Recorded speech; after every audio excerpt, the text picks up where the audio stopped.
অবৈধ সম্পদ অর্জন ও দুর্নীতির অভিযোগে সাবেক মন্ত্রী কামরুল ইসলামের বাসায় সেনাবাহিনী অভিযান চালিয়েছে। সাবেক খাদ্যমন্ত্রী ও আইন প্রতিমন্ত্রী অ্যাডভোকেট কামরুল ইসলামের বিরুদ্ধে অনুসন্ধান শুরু করেছে দুর্নীতি দমন কমিশন। দর্শক, আপনারা এই মুহূর্তে দেখতে পাচ্ছেন সাবেক মন্ত্রী কামরুল ইসলামের বাসায় কিন্তু গোপন কক্ষে কিন্তু একেবারে টাকার গোডাউন পাওয়া গেছে। স্বৈরাচার আওয়ামী লীগ সরকারের সাবেক খাদ্যমন্ত্রী কামরুল ইসলামের বিরুদ্ধে অবৈধভাবে সম্পদ অর্জনের সত্যতা পেয়েছে দুদক। আসসালামু আলাইকুম সম্মানিত প্রিয় দর্শক, আজ এমন একটি খুবই গুরুত্বপূর্ণ ভিডিও নিয়ে দর্শক এই মুহূর্তে আপনাদের মাঝে হাজির হয়েছে আমি, যেটা দেখলে কিন্তু দর্শক আপনাদের চোখ একেবারে কপালে উঠে যাবে। হ্যাঁ দর্শক, হাসিনার অবৈধ মন্ত্রী কামরুল ইসলাম যে কি পরিমাণ টাকা অবৈধ পথে এবং দুর্নীতি করে কামিয়েছে দর্শক, সেটা কিন্তু দর্শক আপনারা চিন্তাও করতে পারবেন না। তবে এবার কিন্তু তার সকল অবৈধ সম্পদ কিন্তু উদ্ধার করছে বাংলাদেশ সেনাবাহিনী। হ্যাঁ দর্শক, হাসিনার পলায়নের পরপরই কিন্তু গ্রেপ্তার হয়েছিল কামরুল ইসলাম এবং এরপরে কিন্তু রিমান্ডের সকল সত্য উদ্ঘাটন হয় এবং তার দেওয়া তথ্যের ভিত্তিতেই কিন্তু অভিযান চালায় বাংলাদেশ সেনাবাহিনী, যেমনটা কিন্তু দর্শক আপনারা ভিডিওর শুরুতে কিছু অংশ দেখতে পেয়েছেন। এবার দেখবেন বিস্তারিত। তবে তার জন্য আপনাকে ধৈর্য ধরে সম্পূর্ণ ভিডিওটি কন্টিনিউ করতে হবে, তবে কিন্তু আজকে এই সম্পূর্ণ বিষয়টি আপনি ভালো করে বুঝতে পারবেন।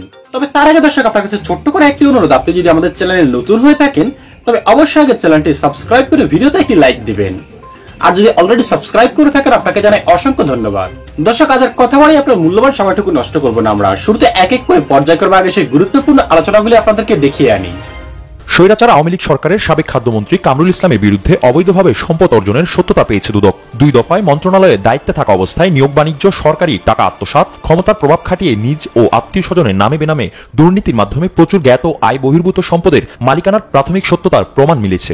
কামরুল ইসলাম সাবেক সংসদ সদস্য ঢাকা 2 এর বিরুদ্ধে আইন প্রতিমন্ত্রী থাকাকালে নিম্ন আদালতে কর্মচারী নিয়োগের ক্ষেত্রে দুর্নীতি ও অনিয়মের মাধ্যমে কোটি কোটি টাকা ঘুষ গ্রহণের অভিযোগ এবং খাদ্যমন্ত্রী থাকাকালীন সময়ে ব্রাজিল থেকে নিম্নমানের গম ক্রয় করে সরকারি কোটি কোটি টাকা আত্মসাতের অভিযোগের মাধ্যমে গোয়েন্দা তথ্য অনুসন্ধানে অভিযোগের প্রাথমিক সত্যতা পাওয়ায় এ বিষয়ে দুর্নীতি দমন কমিশন কর্তৃক প্রকাশ্য অনুসন্ধানের সিদ্ধান্ত গৃহীত হয়েছে।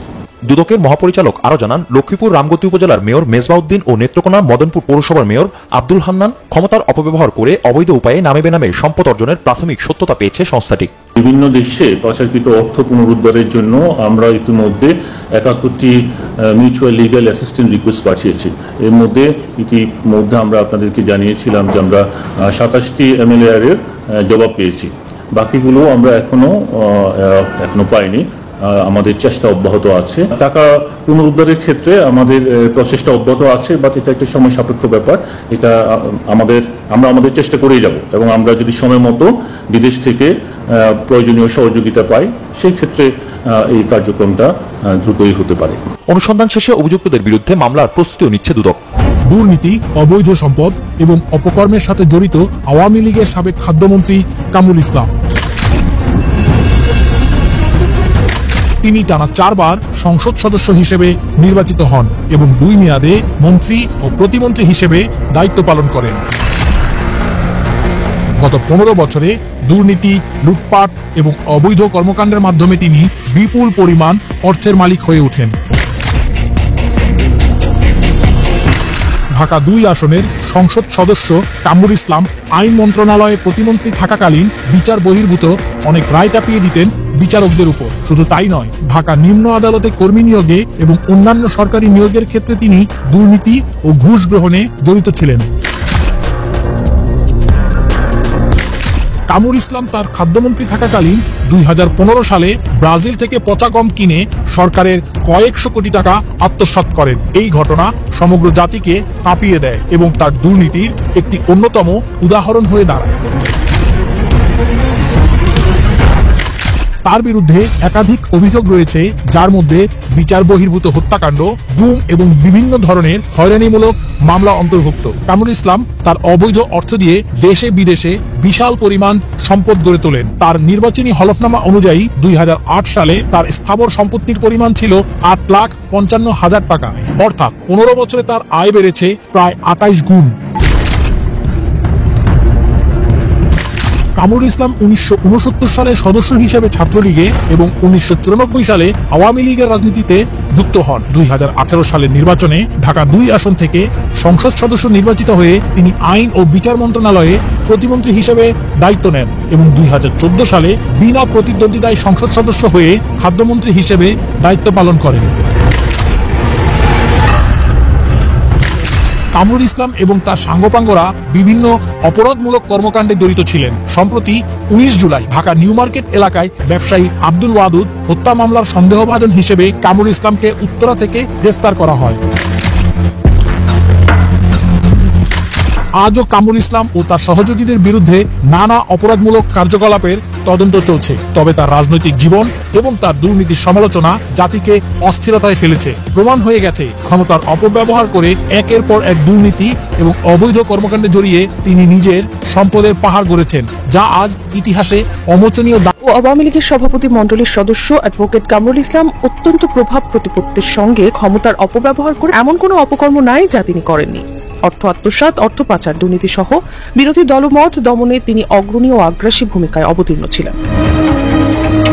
মঙ্গলবার সকাল 9টায় তাকে ঢাকার চিফ মেট্রোপলিটন ম্যাজিস্ট্রেট আদালতে হাজির করা হয়।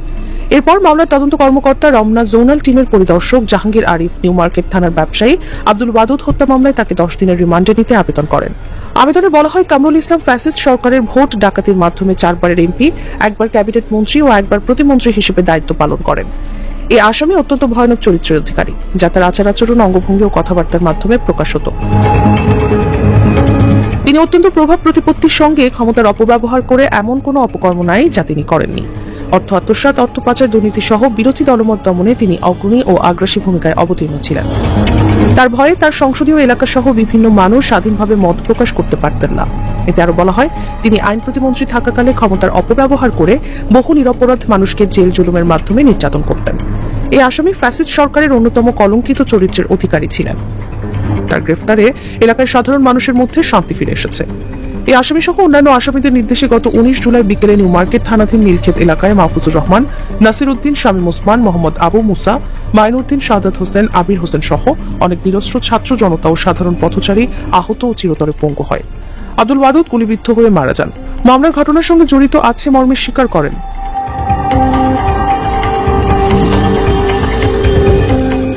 প্রাথমিক তদন্তে এই আসামি মামলার ঘটনার সঙ্গে জড়িত থাকার তথ্য প্রমাণ পাওয়া যাচ্ছে। তিনি দেশ ছেড়ে বিদেশে পলায়নের বিভিন্ন চেষ্টা অব্যাহত রাখেন। তার বিরুদ্ধে তদন্ত কার্য অব্যাহত আছে। তিনি অতি গুরুত্বপূর্ণ একজন দলীয় পলিসি ডিসিশন মেকার ছিলেন। তাকে পুলিশ রিমান্ডে নিয়ে জিজ্ঞাসাবাদ করলে অতি গুরুত্বপূর্ণ তথ্য উদ্ঘাটিত হবে। রাষ্ট্রপক্ষ 10 দিনের রিমান্ড মঞ্জুরের পক্ষে শুনানি করে। আসামি পক্ষের আইনজীবী রিমান্ড বাতিল চেয়ে জামিন আবেদন করেন। উভয় পক্ষের শুনানি শেষে ঢাকার additional chief metropolitan magistrate Ziadur রহমানের আদালত তার 8 দিনের রিমান্ডের আদেশ দেন। কামরুল ইসলাম যে অপরাধগুলি করেছেন মানুষের টাকা লুটপাট করে, দর্শক এর জন্য তার কি সাজা হওয়া উচিত সেটা কিন্তু দর্শক অবশ্যই আমাদের কমেন্ট বক্সে জানিয়ে যাবেন, কারণ আপনাদের মতামতটুকু আমাদের কাছে খুবই গুরুত্বপূর্ণ। দর্শক এই মতামতের কারণে কিন্তু আমরা পরবর্তীতে আরো গুরুত্বপূর্ণ নিউজগুলি আপনাদের সামনে তুলে ধরতে আগ্রহী হব, কারণ এই ফ্যাসিস্ট হাসিনার সহযোগী এদের কারণেই কিন্তু দেশের আজ এই অবস্থা। দেশ একেবারে লুটে পুটে খেয়ে নিয়েছিল তারা, এমনকি বিদেশেও কিন্তু টাকা পাচার করেছে বিপুল আকারে, যেটার প্রমাণ কিন্তু ইতিমধ্যেই মিলেছে। দর্শক আজ আর কথা বাড়িয়ে আপনার মূল্যবান সময়টুকু নষ্ট করবো না, আজ এ পর্যন্তই। আশা করি সকলে অনেক ভালো থাকবেন। খোদা হাফেজ।